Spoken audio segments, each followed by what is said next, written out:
lado. Toda manhã nós preparamos o seu jornal do aprovado. Bom dia, MEG. Bom dia, MEG. Bom dia, MEG. Bom dia, MEG. Hoje, quando eu coloco aqui para você sobre essa engenharia dos contratos, não basta, obviamente, eu ficar aqui para você dizendo que o contrato é o acordo de vontades romantizado lá do século XIX. Não, o contrato é um instrumento econômico de alocação de riscos, tensionado por duas forças gigantescas, duas forças titânicas. De um lado, a autonomia privada e do outro, a ordem pública. E essas duas forças também andam armadas com a função social e a boa-fé. E aí você vai me dizer o seguinte, na qualidade de futuro magistrado, até onde vai o seu poder de decisão na reescrita do pacto privado? A gente precisa se lembrar disso, por quê?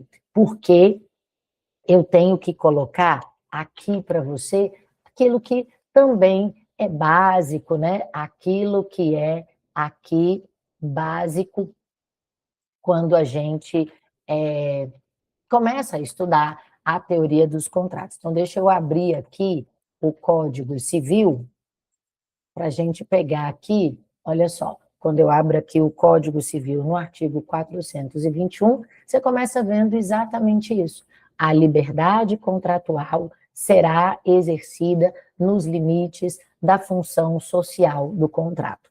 Nas relações contratuais privadas, permanecerão e prevalecerão o princípio da intervenção mínima e a excepcionalidade, olha lá, a excepcionalidade da revisão contratual. Mas se a gente começa falando um pouquinho de antes do contrato nascer, a gente começa vendo exatamente o que diz o artigo 422 do Código Civil.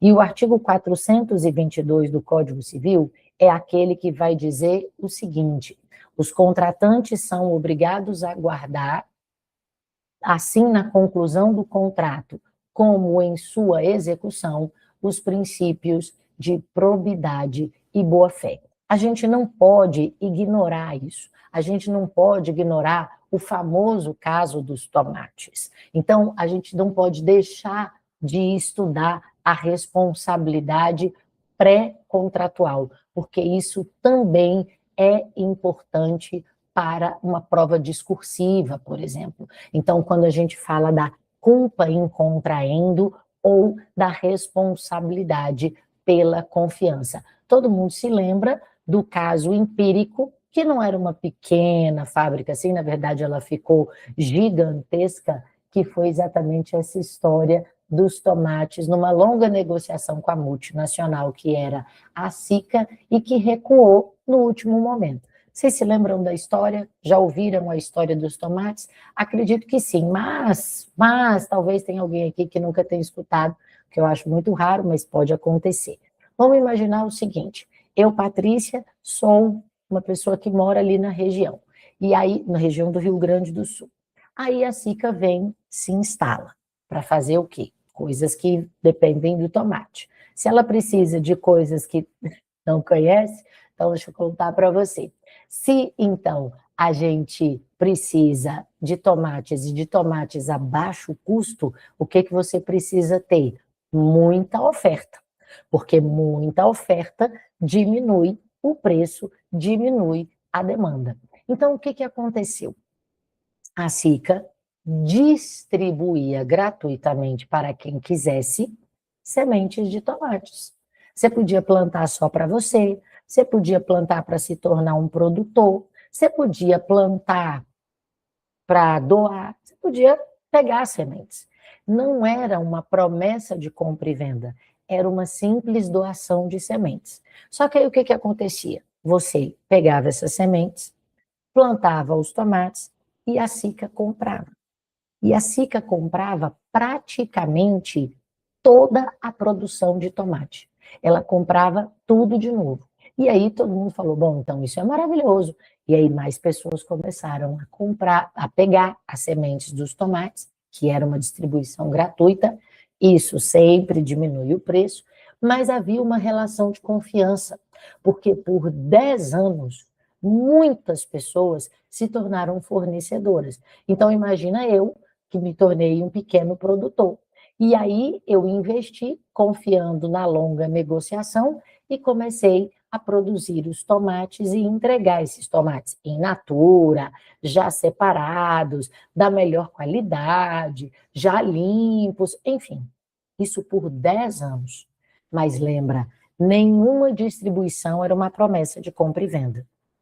Uma bela vez, do dia para a noite, a Sica diz: não vou mais comprar os tomates. Veja, ela é obrigada a comprar os tomates, ela é obrigada a dizer assim: olha, eu celebrei com você um contrato, eu estou com você há 10 anos, então você tem de continuar comprando os tomates? Não, até mesmo porque você conhece aqui o que diz o artigo 421 do Código Civil. A liberdade contratual será exercida nos limites e da função social do contrato. As pessoas têm liberdade de contratar. Ela não tinha se comprometido a comprar. Só que tomate é um produto altamente perecível. E aí as pessoas começaram a ter um prejuízo gigantesco na entrega e na produção. Isso dá um prejuízo financeiro por via de consequência. E aí é um efeito cascata.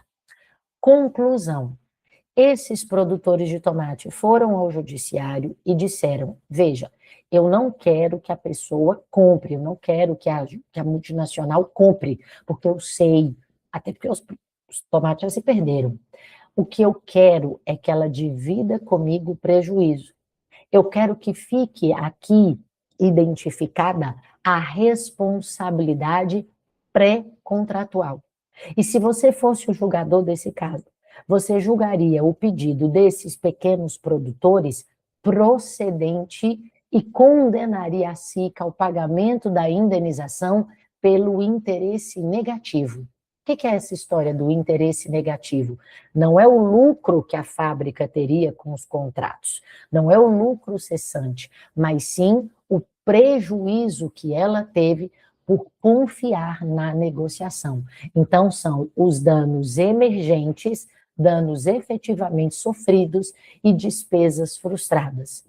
Ou seja, a tutela da confiança legitima uma obrigação. Por isso que eu coloquei aqui para você que o foco é o dano emergente e as despesas frustradas pela confiança legítima e não os lucros cessantes totais. Aí você me pergunta: professora, mas aqui a gente não vai aplicar surrécio e suprécio? Veja, olha que interessante. Surrécio e suprécio você aplica dentro da relação contratual.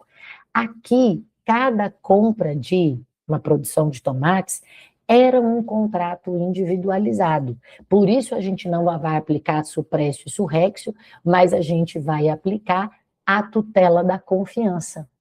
Ora, havia uma legítima expectativa de compra. Tudo bem, você não é obrigado a comprar, mas há uma legítima expectativa de dizer a verdade, de dizer: olha, eu estou com problemas, não produza o mesmo tanto, porque eu estou com dificuldade de comprar, pode ser que na próxima eu não consiga. Olha, eu não vou conseguir comprar tudo, mas eu vou indicar outros fornecedores para você.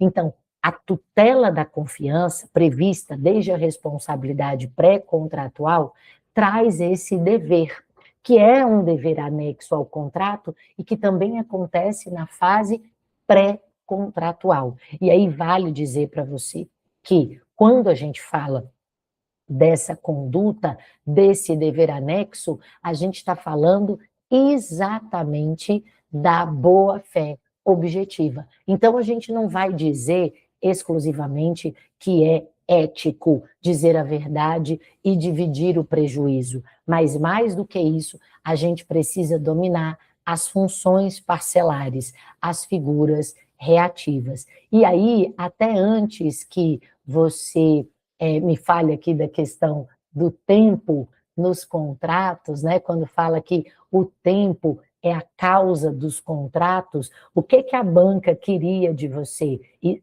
então, com seu comportamento anterior a uma justa expectativa, mas não ao direito.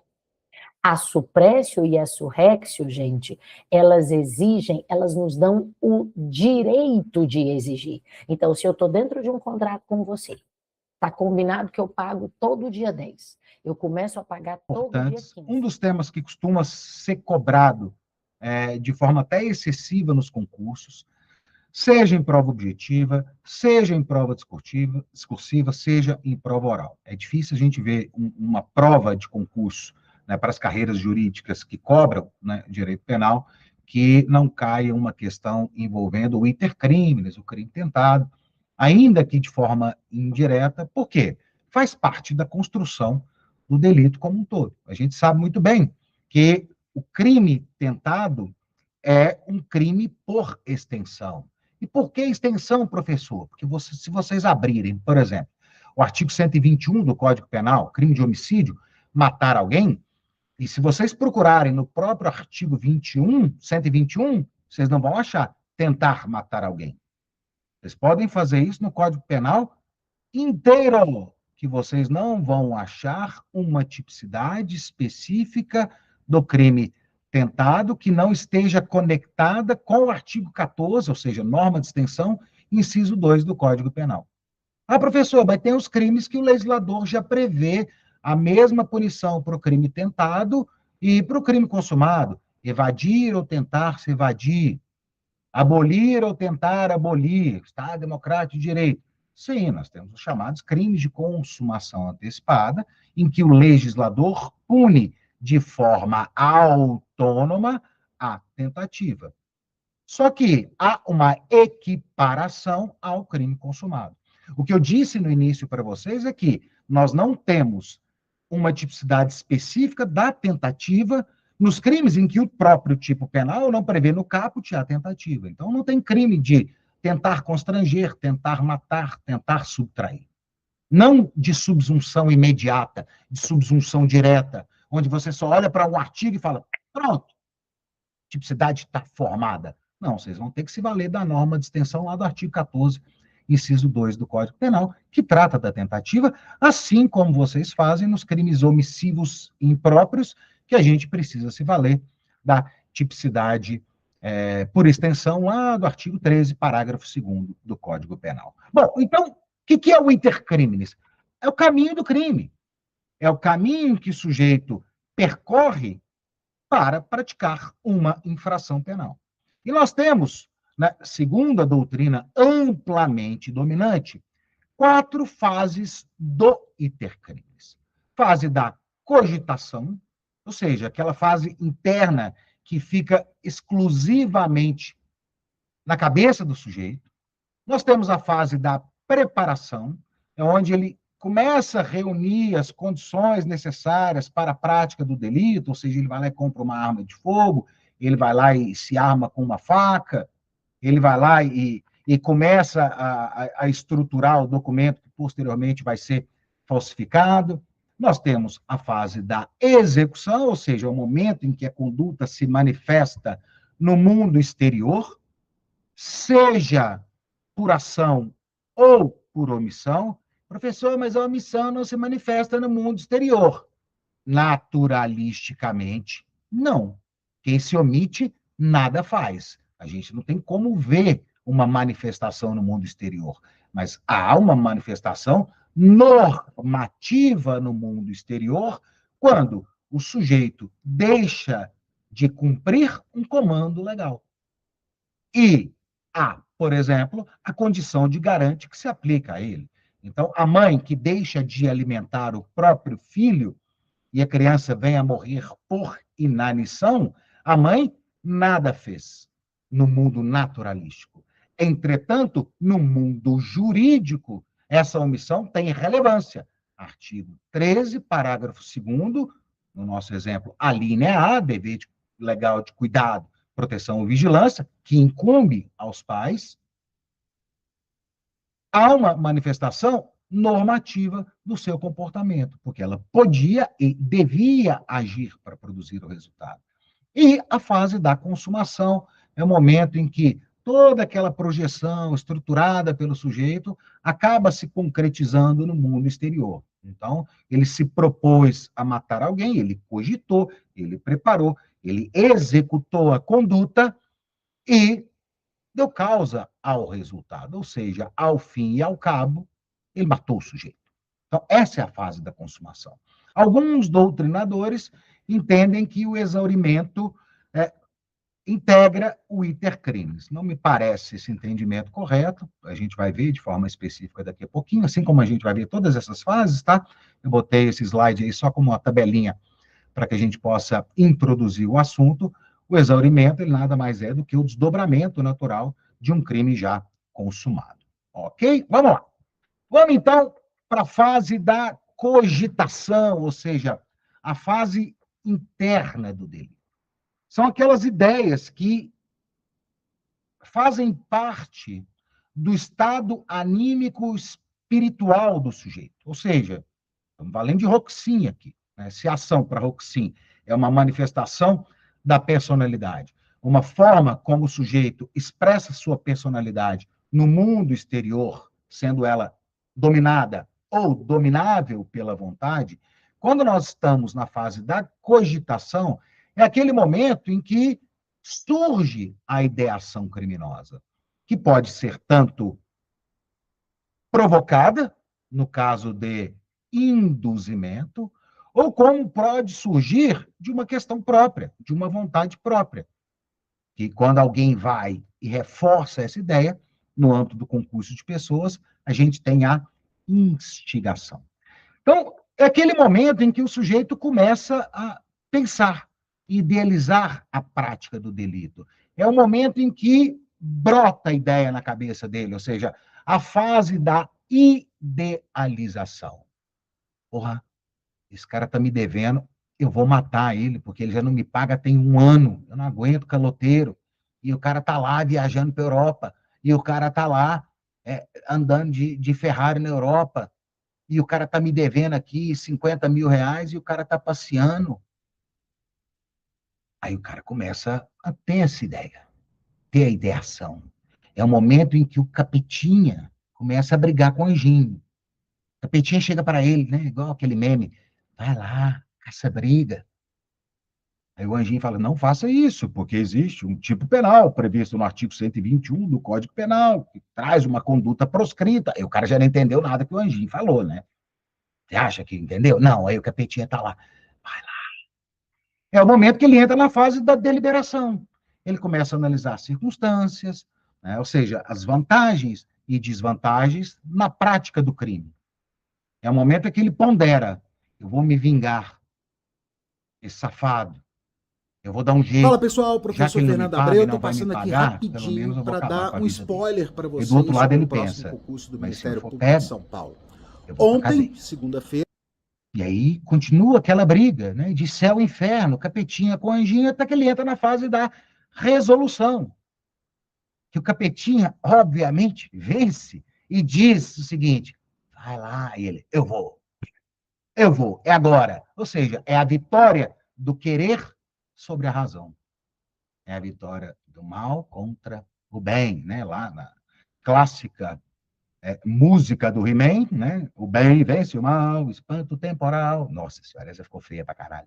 Mas, no nosso caso, é o oposto, ou seja, nem o He-Man, nem o corpo conseguiram vencer o esqueleto e o sujeito decide praticar o crime. Isso é punível? Não. Ele decidir praticar o crime, por enquanto, está no âmbito da sua esfera de liberdade. Ele está devidamente amparado pelo chamado princípio da alteridade, cunhado por Klaus Roxin, e acolhido, né, no âmbito da nossa doutrina, já há muitos anos, no primeiro momento, por Juarez Cirino dos Santos, que também trata, né, do princípio da alteridade. Ou seja, não se pune a mera cogitação. Isso pertence à esfera da individualidade. Porque se a gente fosse punir a fase interna do delito, ou seja, a cogitação, eu tenho certeza absoluta que todos vocês, sem exceção, homens e mulheres, já teriam sido responsabilizados por mais de 30 crimes na vida de vocês. Para pensar. Crimes e contravenções, infrações penais. Podem parar para pensar e refletir. Eu já pensei, mas obviamente nem veio, nem continuei com a ideia. Mas brotou a ideia na cabeça da gente. E é isso que acontece. Então, o direito penal não pune esse momento, por quê? Está na esfera da individualidade do sujeito. Quando a gente pega a construção que vem de um direito penal mais moderno, que ele se iniciou lá no iluminismo, é uma construção iluminista, de não se punir o mero pensamento do sujeito. O Estado não tem o direito de tentar ingressar na sua cabeça. Ele vai dizer, vamos tentar criar um direito natural, racional. Olha que brilhante. Então, para isso, a gente vai pegar todas as legislações, todas as leis, e ver o que existe em comum nelas. Mas não dá, Grosso. Dá. A gente vai unir todos os povos e ver. De que maneira? Racionalmente. Mas, Grosso, tem países, vamos pensar nos dias de hoje, dá para pensar um direito universal? Dá. Quando você fala da vida. Mas, Álvaro, tem países em guerra, culturas distintas. Tem. Mas quando você fala a vida é um direito sagrado, é um direito universal, todos dirão que sim. Mas eles aplicam pena de morte. Então, mas a vida não deixa de ser um direito fundamental. Agora, como se interpreta a vida, como se mitiga as penas, as vidas, é outra coisa. Mas a vida é um direito universal. A dignidade da pessoa humana é um direito universal? É um direito universal. A dignidade da pessoa humana é um direito universal. Mas num determinado país, as mulheres são subalternizadas. Ao morrer o seu marido, elas são imoladas, elas são postas juntos com ele no caixão. Elas perdem a condição de cidadania. Sim, concordo. Mas a próxima pergunta. A dignidade da pessoa humana. Mulheres são consideradas pessoas humanas nesses lugares? Nossa, Álvaro, que absurdo o que você está falando. Não. Presta atenção. Nesses lugares, não. Eles não abandonam a ideia de dignidade. Se eles estão certos ou errados com relação a dizer que as mulheres não são pessoas humanas, não é o objeto de análise que o Hugo Grosso quer fazer. Ele quer falar, olha, a dignidade da pessoa humana, para quem lá é considerado pessoa humana, existe. Então ele vai começar a construir um direito universal. Olha isso. Racional. É evidente que eu sou totalmente contra determinadas questões que minha cultura jurídica não permite. Mas ele vai buscar um direito universal. Esse direito universal, que tende a um direito racional universal, é o embrião do direito internacional, o embrião dos direitos humanos. E aí nós chegamos na Segunda Guerra Mundial. A Segunda Guerra Mundial, agora a gente volta para o pós-Segunda Guerra Mundial, tá bom? Deixa eu ver aqui se tem alguma observação. Epistemologia, excelente, tá. Ainda não falou nenhuma palavra. Falei uma, hein? Isso aí. Agora eu vou falar a segunda, hein? A segunda palavra é valor. Valor, tá bom? Bom, vamos lá. A Segunda Guerra Mundial, ela, quando termina, a Segunda Guerra Mundial, quando ela termina, coloca-se na mesa a necessidade da compreensão do mundo. Veja, um mundo em que o ressentimento não pode se governar. Um mundo em que existem países que são potência. E, portanto, eles devem participar das decisões mundiais. E entendemos que esses países potências devem ter direito a veto no Conselho de Segurança. Nós vamos criar um Conselho de Segurança. Então, cria-se a Organização das Nações Unidas, com vários escritórios, estruturas, departamentos, divisões. Uma delas é o Conselho de Segurança, que é o maior. 5 países têm poder de veto, ou seja, se um deles disser não, nenhuma medida será tomada. Só que tem um problema. 2 países ali, só para dar esse exemplo, né? Rússia e Estados Unidos, União Soviética e Estados Unidos, à época, eles têm o veto. Se os dois estiverem numa guerra, um vai acionar o Conselho de Segurança, o outro vai lá e fala, não, eu veto. A ONU não tem que entrar nisso daí. Pronto. Então, você tem hoje um problema e que precisa ser pensado com relação à modelação da ação a ser tomada. Mas a época funcionou muito bem. Aí nós tivemos Guerra Fria, nós tivemos uma série de outras questões. E agora eu estou falando de política, de geopolítica internacional, para que você possa entender um pouco o cenário mundial. Nós tivemos o quê? No pós-Segunda Guerra Mundial? A Guerra Fria. O que é a Guerra Fria? A guerra entre duas grandes potências. De um lado, potência asiática, oriental, né? A União Soviética, está lá no Oriente, e do outro lado, uma potência capitalista norte-americana, que são os Estados Unidos da América. Eles querem buscar o quê? Eles querem buscar apoio. A União Soviética, ela uniu os sovietes, que depois se separam, todos que estão ali, né? Cazaquistão, Uzbequistão, lá, lá, lá, lá, lá. Os Estados Unidos vai buscar o apoio de todos os países da América e tentar levar uma parte da Europa junto. A Europa tem um compromisso social muito grande. Vários países europeus têm um governo social, distribuição de renda, etc., mas eles não abandonam o modelo econômico deles. Eles têm um modelo social, político, e um modelo econômico. Eles não deixam a economia influenciar, se irritar, entrar na política. Desta maneira, a ponto de afetar as políticas sociais.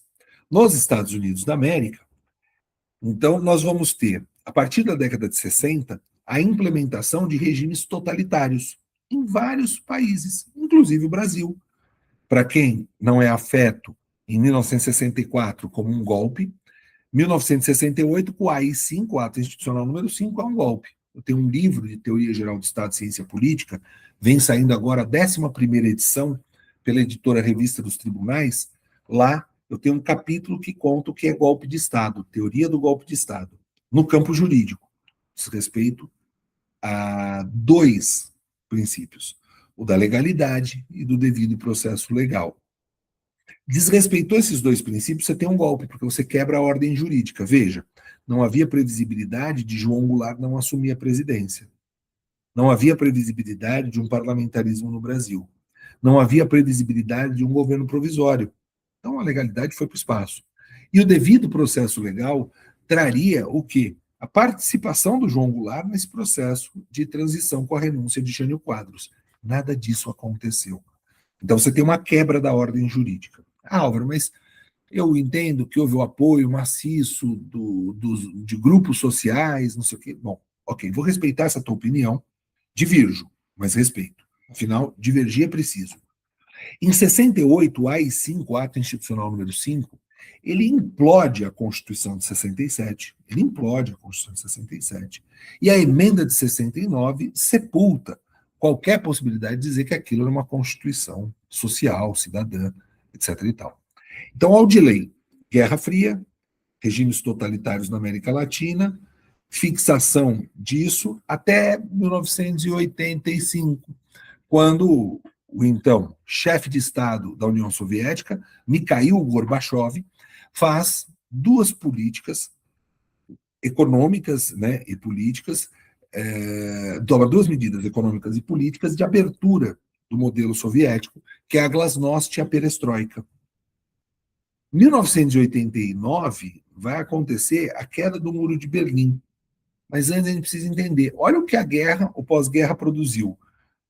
Tudo isso e a divisão da Alemanha em oriental e ocidental.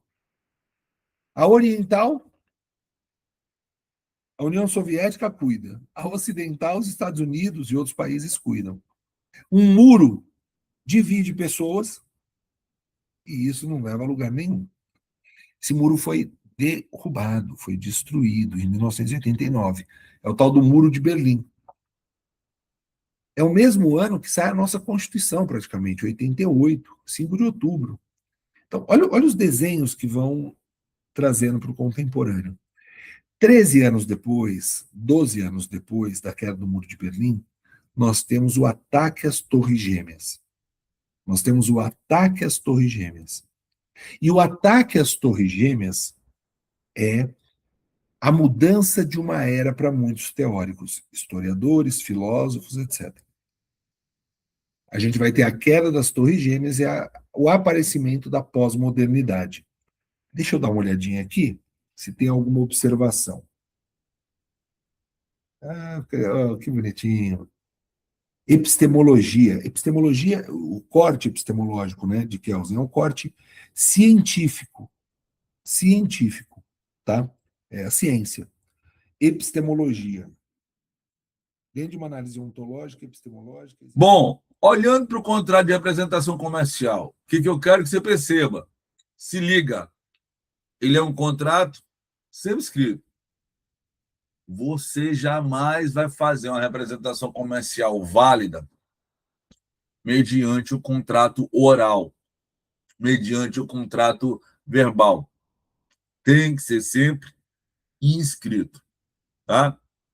Além disso, como a gente viu, há a necessidade, né? Há a necessidade de eu ter um prévio registro no conselho de classe. Vale dizer, eu só posso contratar alguém como representante comercial depois dele estar registrado no órgão de classe, no CORECON. Outro ponto importante, aqui é meio semelhante, ó, prazo contratual.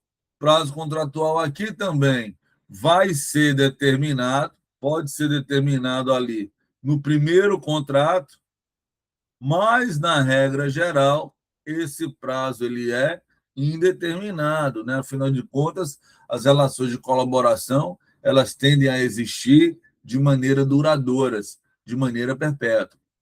Ponto importante que impacta no contrato: cláusulas de exclusividade.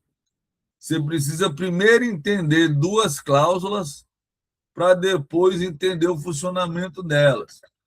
O que é a cláusula de exclusividade de zona?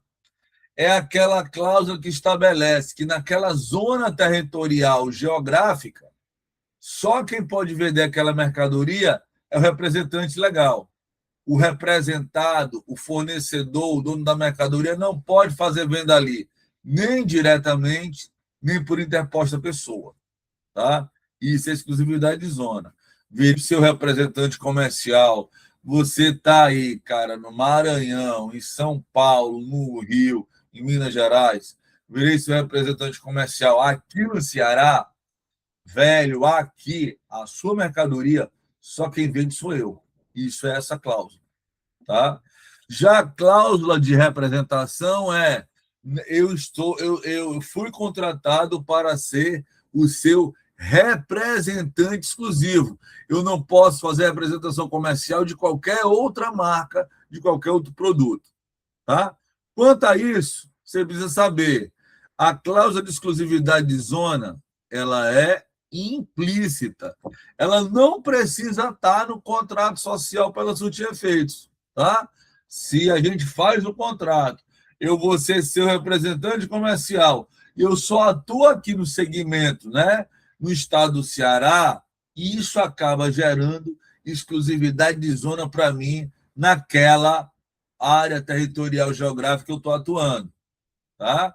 A zona ela é implícita, tá bom?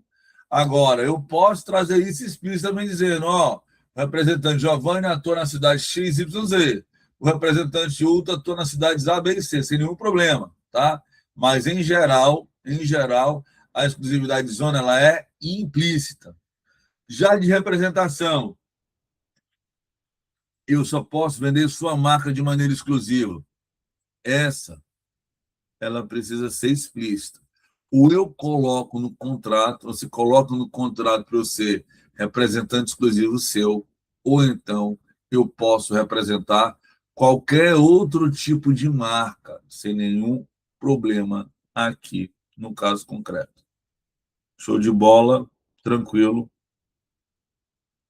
Professor, apesar de a lei, tal, Não, cara, o representação comercial ela não é atípica, não, ela é típica. O que é atípico é a concessão mercantil, que tirando a concessão de veículo automotor, qualquer outra concessão é atípica. Aqui é típico, sim, temos lei, tá? Temos lei, tá bom? Bom, outro ponto importante, a remuneração, cara, do representante comercial, ela é condicionada à aceitação do pedido e ao recebimento do preço pelo representado. Aqui, olha que curioso, quando eu estou ali no contrato de comissão mercantil, eu tenho direito à comissão tão logo aquela venda seja fechada, tá? Tão logo haja aceitação do pedido, mesmo que não haja o pagamento. Aqui na representação comercial, não. Tem que ter o aceite do pedido e tem que ter o pagamento para que desse pagamento gere, né, o percentual de comissão das vendas para o representante. Aqueles representantes de medicamento é representação comercial ou é agência? Ainda não consegui entender direito essa diferença. Parece muito igual. Cara, é muito igual, não parece não, tá, Ana Carolina? É muito igual mesmo, tá? O que acontece, cara? Em geral, aquele cara ali, ele é chamado de representante, só que aquele cara ali, muitas vezes, ele tem de representante só o nome, porque ele é contratado do laboratório farmacêutico. Aí entra, cara, naquela situação que a gente falou agora há pouco. Se ele está subordinado, a representação comercial é só o nome do contrato de trabalho dele, tá? Representação comercial não existe essa vinculação. Mas falando sobre isso, a depender do caso concreto, pode funcionar das duas formas, tá? Pode funcionar das duas formas. Se você entender, né, que você está ali, né, apresentando ali remédios, mercadorias, esses caras eles precisarão serem representantes comerciais para que a relação esteja 100% correta. No caso concreto, contrataram via agência. Vai ter problema? Em princípio, não, né? O problema que pode surgir é o conselho de representantes comerciais encriquilhar, de dizer que aquela operação está indevida, e aí perturbar o fornecedor para assumir multa por contrato de representante comercial sem registro. Mas, em geral, aqueles representantes de medicamentos, Ana, são, na verdade, empregados, tá? dos próprios laboratórios. De representante, ele só tem o nome. Mas volta para cá, como eu estava dizendo para você, olhando no contrato de comissão, né, onde eu estou ali negociando para receber percentual, encontrei o pedido de compra, eu já tenho direito à remuneração. Na representação comercial autônoma, não. Na representação comercial autônoma, eu tenho que encontrar o pedido de compra, eu tenho que esperar o fornecedor aceitar esse pedido e eu tenho que esperar o pagamento desse preço. Para que só depois do representado, o fornecedor da mercadoria, receber, o meu direito à remuneração passar a existir. Ok? Show de bola? Professor, pode falar novamente sobre a remuneração da concessionária que diverge do representante? Entenda, concessionária, colaboração por intermediação. Representante, colaboração por aproximação, que serve para tudo. Colaboração por intermediação, eu estou olhando para quê? Para remuneração feita na base do lucro. Eu, fornecedor, vendo para você, cara, meu colaborador, a um preço subsidiado, a um preço abaixo do preço de mercado, para que você, ao negociar no mercado, você tenha essa diferença de remuneração. Já na colaboração por aproximação do representante comercial, nesse caso, o colaborador ele tem o direito a um percentual, né, daquelas vendas que ele consegue para o fornecedor e cujas vendas foram efetivamente pagas. Tá? Na comissão que é tratada no Código Civil, eu não preciso, em princípio, do pagamento, mas na representação comercial, essa é necessária. Beleza? Show de bola. O direito de reclamar pelos vícios aparentes ou de fácil constatação caduca em algumas regrinhas que a gente compreende melhor a situação da decadência. Primeiro ponto. Gente, esses prazos que estão aqui no artigo 26, eles são os prazos de garantia legal que o CDC traz para reclamar vícios. É o prazo dentro do qual eu, como consumidora, preciso acionar o fornecedor sob pena do meu direito caducar, de o fornecedor poder licitamente dizer, não vou resolver, você não o fez dentro do prazo, ok? Todo produto ou serviço possui prazo de garantia legal, prazo de decadência para vícios. Todo produto ou serviço. Esses prazos de decadência ou de garantia legal são irrenunciáveis, inclusive lá no artigo 51 a gente tem como cláusula abusiva, nula de pleno direito, eventual pretensão de renunciar a direitos, garantias, são irrenunciáveis, são inafastáveis e são insubstituíveis por eventuais garantias contratuais, tá? Ou seja, eu não consigo afastar esses prazos de garantia ou de decadência em nenhuma hipótese. Se houver garantia contratual, eles vão se somar.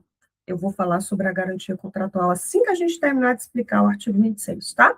Se eu esquecer, me lembrem, tá bom? Bem, o que nós temos são prazos padrão, né? Ambos são sempre os mesmos para situações de vícios aparentes e vícios ocultos. O que nós vamos ter é uma diferença do início da contagem desses prazos. O prazo é sempre de 30 dias para serviços ou produtos não duráveis e 90 dias para serviços ou produtos duráveis. Beatriz, 30, 90, 30, 90, sempre 30 ou 90, dependendo a contagem inicial de ser um vício aparente ou de fácil constatação ou um vício oculto. O que são, então, produtos ou serviços não duráveis? Pessoal, são aqueles que o uso, a fruição, se esgota em um ou poucos usos, tá? Rapidamente são consumidos. Vou começar com os serviços. Há serviços que a gente consome o mês inteiro, né? Mas há serviços que a gente consome quase que imediatamente ou no uso. Um exemplo muito comum são os serviços de lazer, os eventos, os espetáculos. Uma peça de teatro, eu consumo ali em 2 horas, né? É um serviço não durável. Um filme, um cinema, um show, são serviços, via de regra, não duráveis. Um produto alimentício que eu faça a ingestão em uma ou poucas vezes, produto não durável. Agora, eu tenho serviços de duração protraída no tempo, né, que tem uma duração. Serviços básicos do nosso dia a dia, por exemplo, telefonia, internet, a energia elétrica, são serviços constantes, têm duração no tempo. Produtos, eu gosto sempre de citar os eletrodomésticos e os eletroportáteis. São produtos nitidamente duráveis. Um aparelho celular é um produto durável, né? E eu já advirto que quase a totalidade das questões que cobram vício nas provas e cobram prazos de decadência trazem como pano de fundo, como situação hipotética, produtos duráveis. Geralmente são eletrodomésticos ou eletroportáteis. Uma televisão, já vi churrasqueira, já vi celular, já vi vários exemplos daquelas casinhos imaginários que os enunciados das provas trazem, tá? Ainda. Nossa, será que o chat não está funcionando? Estou olhando aqui, vou tirar e botar de novo. Ainda. Todo mundo sabe que a gente tem produtos ou serviços. Agora o chat funcionou, pessoal. Pessoal, dei uma parada aqui, porque eu estou no chat, eu não gosto de interromper a aula, mas eu estava sem acesso. Eu vou reiterar meu bom dia. Ai, que coisa boa, gente. Tanta gente legal aqui dando bom dia, bom dia. Bruna, amanhã é sexta. É isso, sexta. Vou ser juíza, você está sempre aqui, ó. Um beijo especial para você. Daniele, Pablo, salve, salve, bom dia. Muito obrigada, pessoal. Agora eu consegui ver. Aliás, sexta é hoje. Olha a professora toda enrolada nos dias da semana. Oh, meu Deus. O Alisson vai colocar para vocês os slides, tá? Na área do aluno. Alisson, o pessoal está dizendo que ainda não está na aba de materiais. Já está disponível, viu, pessoal? Ponto. Vou já responder aqui, Lorenzo, vou ler já a tua dúvida. Bom, pessoal, voltando aos prazos de decadência. Como é que eu faço a contagem se eu tenho produtos ou serviços com vícios de fácil constatação, né? São aqueles vícios que eu percebo num primeiro olhar ou rapidamente se eu for usar pela primeira vez o produto. Eu vou dar 2 exemplos que já caíram em prova de magistratura estadual. Exemplo 1. Eu comprei uma televisão pela internet e quando ela chegou e que eu tirei da caixa, ela estava com a tela trincada. Fácil constatação, basta eu tirar da caixa para ver que a TV está com a tela trincada. Situação número 2, que já foi cobrada em concurso. Compra de uma churrasqueira que tinha 2 modelos. Um modelo não tinha os espetos giratórios automáticos, aquele que gira sozinho, e o modelo mais caro, que foi o do exemplo concreto que o consumidor adquiriu, tinha os espetos giratórios. Quando o consumidor foi fazer o churrasco lá pela primeira vez, ele viu que os espetos não estavam girando, né? Um vício parcial, mas vício. Essas 2 situações são vícios de produtos aparentes ou de fácil constatação. E esse prazo de decadência, olha só, se inicia a partir da entrega efetiva do produto. Atenção! Existem questões que vão dizer, esse prazo inicia se você compra pela internet a partir do dia da postagem, né, do dia que foi colocada para a transportadora o produto. Errado. Ou então é do dia que eu assino o contrato, que eu efetivo a compra. Errado. Se for compra pela internet, é do dia que o produto chega na minha casa, tá? Efetiva entrega do produto. E com relação aos serviços, término da execução dos serviços. Isso para os vícios aparentes ou fácil constatação. Pois é, gente, eu confundi. Eu confundi, hoje é sexta. E com relação aos vícios ocultos, a gente vai ter aqui o parágrafo 3º. Os prazos são os mesmos, 30 ou 90 dias, mas se é um vício oculto, momento em que ficar evidenciado o defeito, que não necessariamente vai ser quando eu recebo, né? Eu vou dar um exemplo para vocês. Imagine que eu comprei um celular, tá? Eu uso uma primeira semana, eu uso uma segunda semana, eu uso uma terceira semana, e de repente eu passo a usar mais funcionalidades do celular.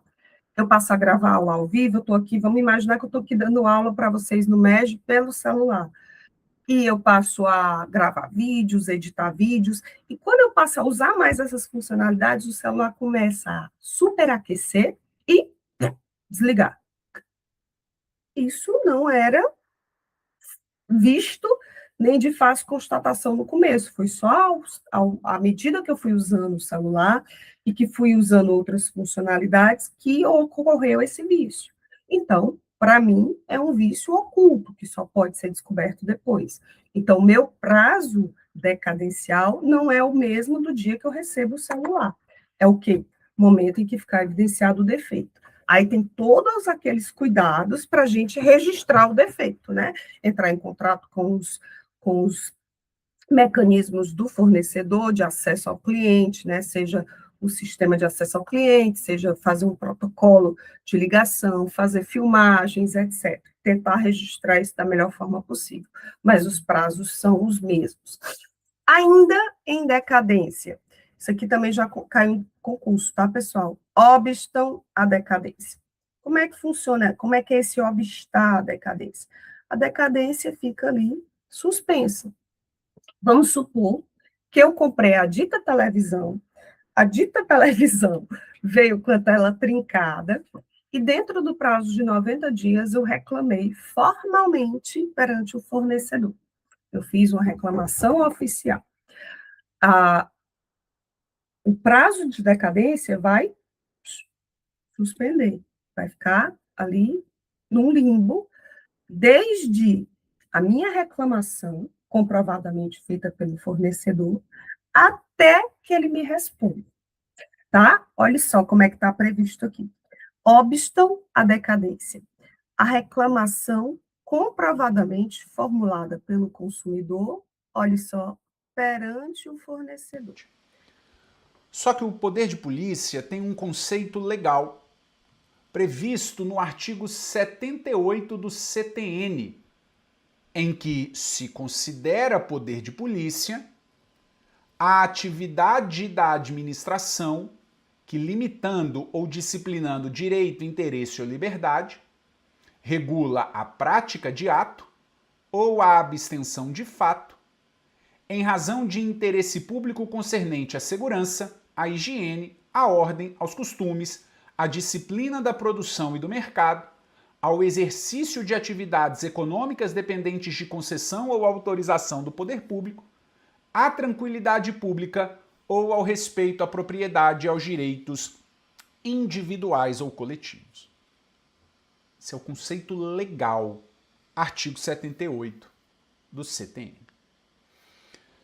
Mas eu quero, então, te dizer o seguinte: se o conceito do poder de polícia está no CTN, tem alguma coisa a ver com a parte tributária. E eu quero que você anote que do poder de polícia nasce a possibilidade da cobrança de taxa. Porque a taxa é isso. Ou é por um serviço público específico e divisível, ou pela utilização efetiva ou potencial do poder de polícia. Então, do poder de polícia pode haver a cobrança de taxa. E é sobre esse ponto da taxa no poder de polícia que eu tenho 2 pontos a conversar com vocês. O primeiro é a chamada taxa de fiscalização de funcionamento, ou também chamada de taxa de localização e funcionamento. É uma taxa cobrada por municípios para fiscalizar o funcionamento, a localização de empresas, via de regra. A pergunta que eu te faço, que foi feita ao Supremo e que o Supremo respondeu: para que seja legítima a cobrança dessa taxa de fiscalização de funcionamento, de localização e funcionamento, é necessário efetivamente ter ocorrido fiscalização? Exige-se a comprovação da fiscalização efetiva e individualizada? Essa é a pergunta. Exige-se a comprovação de fiscalização efetiva e individualizada para que seja possível essa taxa? E o Supremo Tribunal Federal, no tema 217, ou o RE 588322, entendeu que não se exige não se exige a comprovação da fiscalização efetiva e individualizada.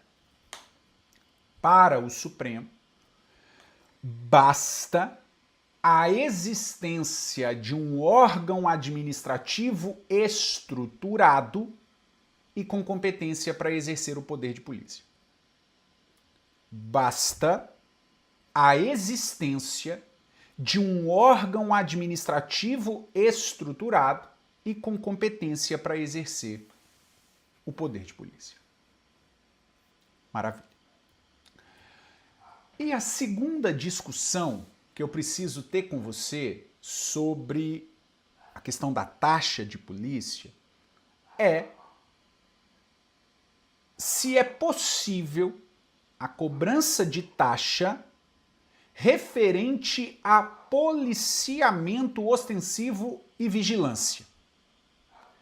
E o que eu quero passar com você é na ADI 3717, em que o Supremo fixou essa tese. Veja, o Supremo disse assim, olha, é constitucional a instituição de taxa por serviço prestado por órgãos de segurança pública, relativa à segurança preventiva em eventos esportivos e de lazer com cobrança de ingresso, bem como é constitucional a taxa, a instituição de taxa relativa à emissão de certidões e atestados, desde que não se destinem à defesa de direitos ou ao esclarecimento de interesse pessoal. A pergunta é: houve uma superação de algum entendimento do Supremo? Presta atenção. O Supremo tem entendimento consolidado e esse entendimento permanece. Entendimento consolidado, que vigora, permanece, que serviços de segurança pública e atividades a ele inerentes, como policiamento ostensivo e vigilância, não podem ser financiados mediante taxa. O policiamento ostensivo e a vigilância não podem ser financiados mediante taxa. Exatamente pela impossibilidade de que a prestação ocorra de maneira individualizada. Então, eu não tenho como cobrar taxa para o serviço de policiamento e vigilância.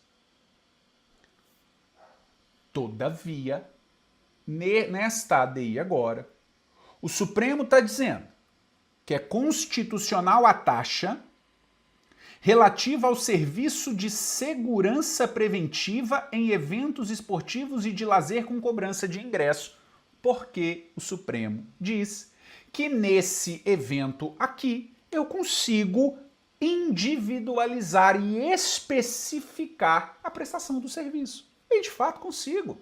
Um jogo de futebol, eu consigo dizer quem são as pessoas que ali estão. Eu consigo estabelecer a quantidade de pessoas que vão estar, a quantidade de pessoas que vai estar. Então, é um serviço individualizado, ainda mais com cobrança de ingresso. É uma atividade lucrativa. Não é legítimo, não é justo exigir que toda a sociedade custeie aquele evento, que é para um grupo restrito de pessoas. Por isso é constitucional a cobrança da taxa para serviços de segurança preventiva em eventos esportivos e de lazer. Como também é constitucional a emissão de certidões e atestados, mas desde que não se destinem à defesa de direitos ou ao esclarecimento de interesse pessoal. Então, portanto, em síntese, pode-se afirmar o seguinte, olha, o núcleo essencial da segurança pública é custeado por imposto. O policiamento ostensivo, a vigilância, imposto, dada a natureza geral e indivisível. Atividades atípicas, específicas e divisíveis, como essa do estádio de futebol, podem ser prestadas por órgãos de segurança pública, podem ser custeadas por taxa. E a vedação constitucional absoluta para cobrança de taxas sobre certidões e atestados que sejam indispensáveis à defesa de direitos ou ao esclarecimento de interesse pessoal. Maravilha. Meus amigos, um outro ponto importante do poder de polícia se refere às suas características. O poder de polícia tem característica. E eu coloco aqui que tem dica. As características do poder de polícia tem dica. Qual que é a dica? A dica é a dica. O poder de polícia é discricionário. O poder de polícia é imperativo ou coercitivo. E o poder de polícia é auto-executório. Então, a dica: discricionário, imperativo, coercitivo, auto-executório. O poder de polícia é discricionário. Haverá uma análise de oportunidade e conveniência na prática do poder de polícia. O poder de polícia é imperativo, coercitivo, independe de consentimento, independe de autorização do destinatário da prática do ato. Ele é auto-executório, independe de autorização do poder judiciário. Mas, pessoal, o poder de polícia é discricionário, imperativo, auto-executório, como regra. Chega de preguiça, porque nós vamos estudar. O dia começou.